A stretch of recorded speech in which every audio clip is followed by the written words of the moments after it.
From Washington, this is VOA News.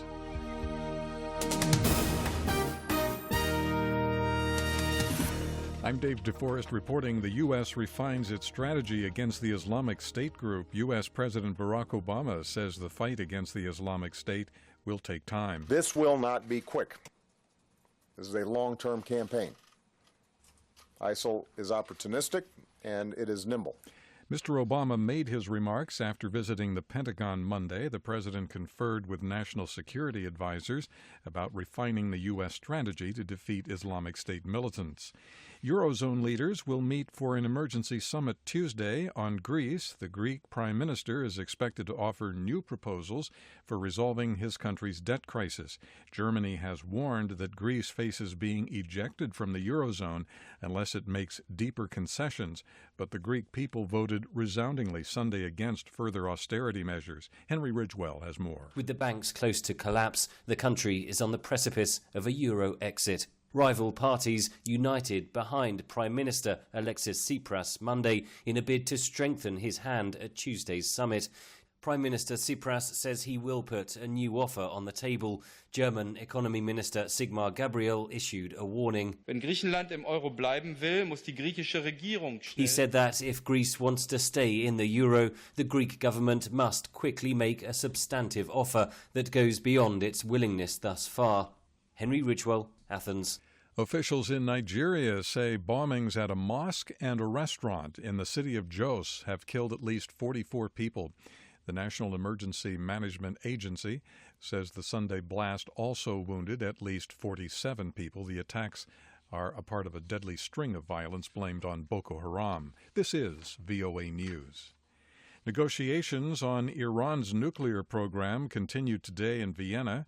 The foreign ministers of 6 leading nations and Iran are trying to overcome key disputes, including a demand by Iran to have a UN arms embargo lifted. Senior Iranian officials tell reporters their government is pushing to have a UN arms embargo lifted as part of a separate but concurrent accord, a move Western officials say they oppose.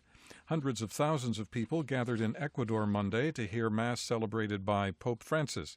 The Pope said the Mass in Guayaquil at the beginning of a 3-country tour. The pontiff landed a day earlier in Quito on the first leg of his visit. New anti-terrorism legislation in Egypt makes it a criminal offense to publish news contradicting the government's version of events in terrorism-related cases. The draft anti-terrorism legislation was passed by the cabinet last week and is waiting the approval of President Abdel Fattah el-Sisi. The U.S. National Institutes of Health is beginning the trial of an experimental new vaccine designed to protect against West Nile virus. The virus, spread mostly by mosquitoes, led to nearly 100 deaths in the United States last year. A Philippine legal team flanked by high-ranking officials from the country's executive, judiciary, and legislative branches this week will try to convince an arbitration panel at The Hague to a territorial dispute over the South China Sea. Simone Orendine has a report. Days before leaving the Netherlands, Philippine officials said they were confident of the country's position and that the arbitration panel would find it has legal authority over the case. Over the weekend, Deputy Presidential Spokeswoman Abigail Valde, who is joining the team at The Hague, said the country believes it stands on firm ground. Philippine Foreign Affairs spokesman Charles Jose says Manila is simply presenting facts that keep within the parameters of the United Nations Convention on the Law of the Sea. Simone Orendine, Manila. An Iraqi jet dropped a bomb on an eastern Baghdad neighborhood Monday. At least 7 people were killed in what the military described as an accident. A spokesman said the jet had a technical failure that caused it to drop the bomb as it returned to base.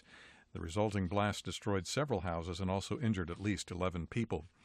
A police official says 2 brothers in their 20s were killed and their parents wounded when gunmen opened fire near a passport office in Quetta, Pakistan. A policeman also was killed in the incident. All of the civilian victims were reported to be members of the Hazara community. No one has claimed responsibility. On Wall Street, U.S. stock indexes were down today. I'm Dave DeForest in Washington. That's the latest world news from VOA.